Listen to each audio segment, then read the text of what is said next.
अस्सलाम वालेकुम everyone, welcome back to programming college. और आज की वीडियो के अंदर हम लोग फर्स्ट ईयर कंप्यूटर साइंस में चैप्टर नंबर 3 का टॉपिक ब्रेड्थ फर्स्ट सर्च काफ़ी डिटेल में कवर करेंगे। सबसे पहले हम देखेंगे कि ग्राफ और ग्राफ एल्गोरिदम्स क्या होते हैं, और उसके बाद हम इसका फर्स्ट सर्चिंग एल्गोरिदम जो है वो कवर कर रहे होंगे। सो स्टार्ट करते हैं हमारा टॉपिक। सबसे पहले हम देखते हैं कि ग्राफ क्या होता है। तो ग्राफ बेसिकली एक डेटा स्ट्रक्चर ही है, ठीक है, यानी डेटा को स्टोर करने की एक टेक्निक है, एक मेथड है, जिसमें आप रिलेशनशिप्स को भी रिप्रेजेंट कर सकते हैं। अब ग्राफ में दो चीज़ें होती हैं, एक होते हैं वर्टिसेस। ये जो आप ए बी सी और डी देख रहे हैं, ये सारे क्या हैं, वर्टिसेस कहलाते हैं, ठीक है। इनका दूसरा नाम नोड्स भी होता है। तो यानी ये ए आपका क्या हो जाएगा, एक नोड कहला रहा होगा, ठीक है। और दूसरी चीज़ इनको हम ऑब्जेक्ट्स एंटिटीज़ भी कह सकते हैं। और सेकंड चीज़ इसमें होती है एजेस या लिंक्स, जो दो नोड्स के दरमियान कनेक्शन होता है, ये जो लाइन से हम शो करवाते हैं, इसको हम क्या कह रहे होते हैं, एज कह रहे होते हैं, ठीक है। तो एज जो है वो बेसिकली एक रिलेशनशिप या कनेक्शन होता है दो लाइंस, दो नोड्स के दरमियान, सॉरी।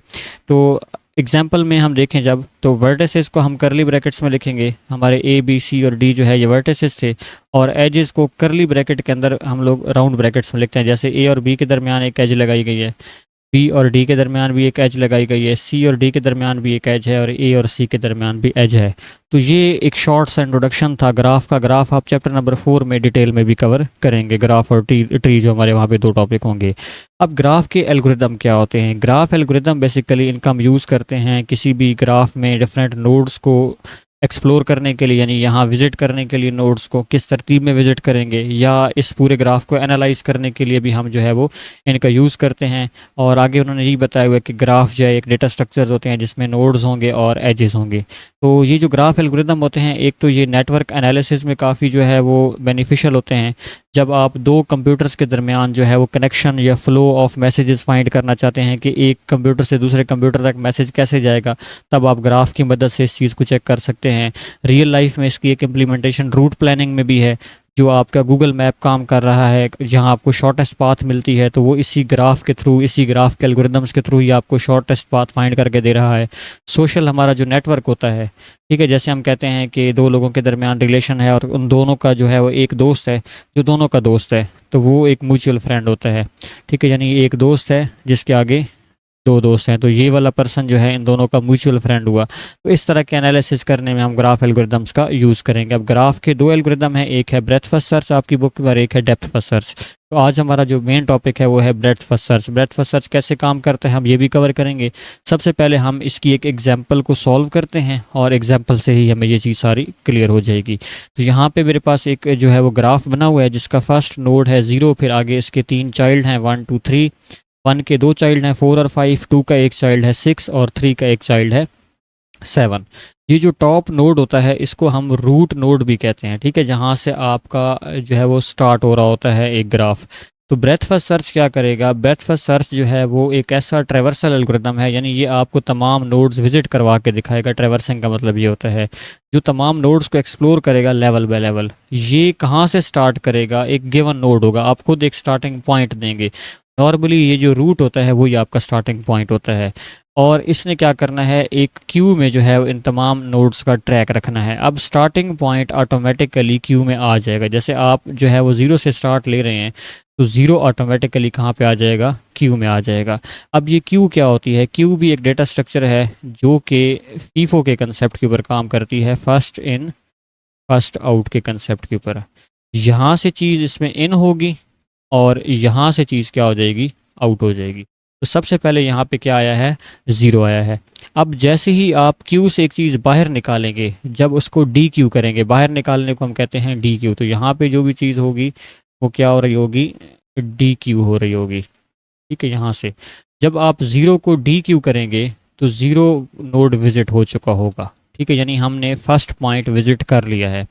ये विज़िट करने के बाद जैसे ही आप इसको डी क्यू करेंगे, यानी विज़िट होने से भी पहले डी क्यू करने पे इसके तमाम चाइल्ड जो है वो 1 बाय 1 क्यू में आ जाएंगे। तो सबसे पहले इसका फर्स्ट चाइल्ड यहाँ पे आ जाएगा, फिर उसके बाद सेकंड चाइल्ड आ जाना है, और फिर जो है वो यहाँ पे थर्ड चाइल्ड आ जाना है। और यहाँ से आए हैं तो तरतीब से यहाँ पे आ चुके हैं। फिर ज़ीरो डी क्यू हो के विजिटेड नोड्स में चला गया है। अब हम जो फर्स्ट पे इन हुआ था उसी को ही विजिट करेंगे, यानी ज़ीरो से हम कहाँ तक पहुँच चुके हैं, 1 तक पहुँच चुके हैं। 1 को जब हम यहाँ से डी क्यू करेंगे तो 1 विजिटेड नोड्स में आ जाएगा, ठीक है, असल में आपको यही फाइंड करना है कि कौन से नोड कैसे किस तरतीब के साथ विजिट होंगे। और 1 के चाइल्ड पीछे से आ जाएंगे, यानी यहाँ पे क्या आ जाएगा, 4 आ जाना है और उसके बाद क्या आ जाना है, 5 आ जाना है। उसके बाद आप इसको विजिट कर सकते हैं, इसको विजिट कर सकते हैं, तो आपका मोमेंटम किस साइड पे चला गया, आपका फ्लो इस साइड पे आ गया। ठीक है, तो आपने 2 को जब विजिट कर लिया है तो ऑब्वियस सी बात है 2 के चाइल्ड भी आएंगे। ठीक है, तो 2 का चाइल्ड क्या है, 6, तो वो क्यू में ऐड हो गया। 2 के बाद नेक्स्ट आइटम आप 3 विजिट कर सकते हैं, तो 2 से हम कहाँ चले गए, 3 पे, तो 3 भी क्या आ जाएगा, विजिटेड नोड्स में आ जाएगा। उसके बाद 3 का चाइल्ड जो है वो 7 है, वो यहाँ पे आ जाएगा। अब नेक्स्ट आप कौन सा नोड विजिट कर सकते हैं, वो है 4। तो 3 के बाद आप डायरेक्ट कहाँ पे आ गए हैं, 4 की तरफ आ गए हैं। ठीक है, तो 4 को जब हम यहाँ से डी क्यू करेंगे तो 4 विजिटेड नोड्स में आ जाएगा। और आप आगे देखिए 4 का कोई चाइल्ड नहीं है, तो यहाँ पे कोई चाइल्ड ऐड नहीं होगा। 4 के बाद आप कौन सा नोड विजिट कर सकते हैं, 5th नोड विजिट कर सकते हैं। आप 5th नोड को विजिट कर लें जी। 5th नोड का भी आगे कोई चाइल्ड नहीं है, तो नेक्स्ट नोड किसको विजिट कर सकते हैं, यहाँ से 6 को डी क्यू करेंगे हम, 6 नोड आपका विजिट हो जाएगा। तो फिर 5 से आप 6 की तरफ चले जाएंगे और लास्ट आपका क्या रह जाएगा, यहाँ पे 7 रह जाएगा। जब आप 7 को विजिट कर लेंगे तो उसके बाद अब आगे कोई चाइल्ड नहीं है, आपकी क्यू जैसे ही एम्प्टी होगी तो ये जो विजिटेड नोड्स वाली एक लिस्ट बनी है, एक आपके पास तरतीब आई है, यही आपकी आउटपुट में आ जाएगी। अब ये कैसे विजिट कर रहा था, ये लेवल बाय लेवल विजिट कर रहा था। ये इसका कौन सा लेवल था, इसको हम कह सकते हैं कि ये लेवल 0 था, ये लेवल 1 था और ये क्या था, लेवल 2। तो देखिए सबसे पहले इसने ये लेवल विजिट किया, फिर ये लेवल विजिट किया 1 2 3, और फिर उसने क्या विजिट किया 4 5 6 7, यानी अगला लेवल विजिट किया। अब इसने यही कहा है कि आप रूट नोड से स्टार्ट करेंगे, इसको क्यू में ऐड करेंगे। क्यू में 0 ऐड हो गया था, फिर आपने क्या किया था, जब एक नोड को डी क्यू कर रहे थे उसको प्रोसेस करते वक्त इसके तमाम अनविजिटेड नेबर्स को हमने ऐड कर दिया। ठीक है, तो यहाँ पे देखें इसके नेबर 1 2 3 थे, तो वो यहाँ पे आ गए हैं।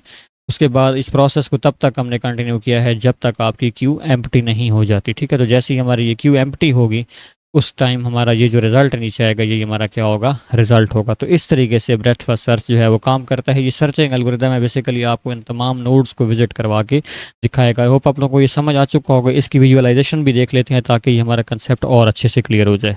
तो यहाँ पे हम इस वेबसाइट पे आ चुके हैं। ठीक है, हम अभी क्या उनसे नोड पे हैं, 0th नोड पे हैं।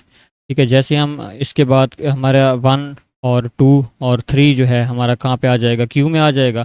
उसके बाद हमने जब 1 को विजिट किया है तो 4 और 5 क्यू में आ चुके हैं। अभी देखें ब्लू कलर 1 पे है तो हमने 1 को विजिट किया हुआ है, फिर हम 2 को विजिट कर रहे हैं, उसके बाद हमने 3 को विजिट किया है, देन उसके बाद हमने 4 को विजिट किया, फिर 5 को, फिर 6 को और फिर 7 को। तो इस तरीके से हमारे तमाम नोड्स जो हैं वो विजिट हो चुके हैं। ठीक है, इसका कोड भी हमारे पास यहाँ मौजूद है। इस कोड में अगर आप देखें तो यहाँ पे एक ग्राफ के लिए जो है आपने एक डिक्शनरी बनाए हुए है। यहाँ पे इसका रूट नोड है, इसके 2 चाइल्ड हैं 1 और 2, फिर 1 के 2 चाइल्ड हैं 3 और 4, और 2 का एक चाइल्ड है 5, 3 4 और 5 का कोई चाइल्ड नहीं है। बकाया ये कोड आपको इतना खास समझने की ज़रूरत नहीं है, बस आप यहाँ देखें कि जब आप इसमें जो प्रिंट एफ के थ्रू, यहाँ पे प्रिंट के थ्रू एक ये स्टेटमेंट प्रिंट कर रहे हैं BFS ट्रेवल, और यहाँ कहाँ से स्टार्ट कर रहे हैं आप, 0th नोड से स्टार्ट कर रहे हैं। तो ये आपको पूरा कोड क्या करके दे रहा है, इसमें से ट्रेवर्सिंग करवा के दे रहा है। जब आप इस कोड को रन पाइथन फाइल करेंगे तो आप देखें नीचे आउटपुट में आ गया है 0 1 2 3 4 5, यानी उसी तरतीब से आपका यहाँ पे रिज़ल्ट आ चुका है। तो अब हम बुक में देख लेते हैं कि इसके बारे में जो है वो क्या इन्फॉर्मेशन मौजूद है। बुक में सबसे पहले उन्होंने यही कहा है कि ग्राफ एल्गोरिदम का हम यूज़ करेंगे ग्राफ को एक्सप्लोर करने के लिए, ग्राफ्स को एनालाइज करने के लिए। ग्राफ बेसिकली एक डेटा स्ट्रक्चर होता है जो कि नोड्स से मिलके बना होता है और नोड्स को हमने एजेस के थ्रू कनेक्ट किया होता है। और ये जो ग्राफ एल्गोरिदम है ये एसेंशियल्स होते हैं नेटवर्क एनालिसिस के लिए, रूट प्लानिंग के लिए और सोशल नेटवर्क के एनालिसिस के लिए भी। ये तीनों भी हमने डिटेल में कवर किए हैं। ब्रेथ फर्स्ट सर्च एक ग्राफ ट्रेवर्सल एल्गोरिदम था जो कि आपको लेवल बाय लेवल ट्रेवर्स करवा रहा था। जैसे आप नीचे इसके एग्जांपल में देखें, 0 पे गए, फिर 1 2 पे गए, फिर 3 पे गए, फिर 4 5 6 7 पे गए। तो इसी तरतीब से हम चल रहे थे, लेवल बाय लेवल चल रहे थे। और इसने एक क्यू जो है वो बनाई थी, आपने देखा था पीछे हमने एक क्यू बनाई थी जिसके अंदर हम तमाम नोड्स का ट्रैक रख रहे थे। आपने रूट नोड से स्टार्ट किया था, एक नोड को डी क्यू करते थे, प्रोसेस करते थे और फिर उसके तमाम विजिटेड नेबर्स को वहाँ ले आते थे, जो अपने स्लाइड्स में चीज़ें पढ़ी हैं एज इट इज़ वहाँ पे लिखी हुई हैं। ठीक है, तो सोशल नेटवर्क में जब आप दो लोगों के दरमियान रिलेशनशिप वगैरह फाइंड करना चाहते हैं या शॉर्टेस्ट पाथ फाइंड करना चाहते हैं तो तब इस तरह की आप चीज़ें यूज़ करेंगे। इसकी जो टाइम कम्प्लेक्सिटी है वो big O of V plus E होती है। V जो है नंबर ऑफ़ वर्टिसेस होते हैं और E नंबर ऑफ़ एजेस होते हैं। तो जितने वर्टिसेस होंगे और जितने एजेस होंगे इसकी टाइम कम्प्लेक्सिटी जो है वो उतनी ही होगी, दोनों का सम होगा। तो ये था हमारा BFS एल्गोरिदम। देखिए नीचे एग्जांपल में आउटपुट हमारी भी वही आई थी 0 1 2 3 4 5 6 7 और यहाँ पे भी वही आ रही है। सो आई होप आप लोगों को BFS breath first search algorithm काफ़ी अच्छे से समझ आ चुका होगा। इंशाल्लाह नेक्स्ट वीडियो में हम डेप्थ फर्स्ट सर्च की प्रैक्टिकल इंप्लीमेंटेशन के साथ इसको कवर करेंगे। यहाँ हम स्टैक का यूज़ करते हैं, तो ये हमारा नेक्स्ट टॉपिक होगा। आपने नेक्स्ट वीडियो को भी लाजमी देखना है, कल वो वीडियो अपलोड हो जाएगी। अगर आपको आज की वीडियो अच्छी लगी हो तो वीडियो को लाइक और मेरे चैनल को सब्सक्राइब करना ना भूलिएगा। बहुत सारे लोग वीडियो देखते हैं लेकिन अभी तक सब्सक्राइब नहीं कर रहे, तो आप लोगों ने लाजमी सब्सक्राइब भी कर देना है। मिलेंगे नेक्स्ट वीडियो में बेटा एक नया टॉपिक जिसमें हम डेप्थ फर्स्ट सर्च जो है वो कवर करेंगे। तब तक के लिए अल्लाह हाफिज़।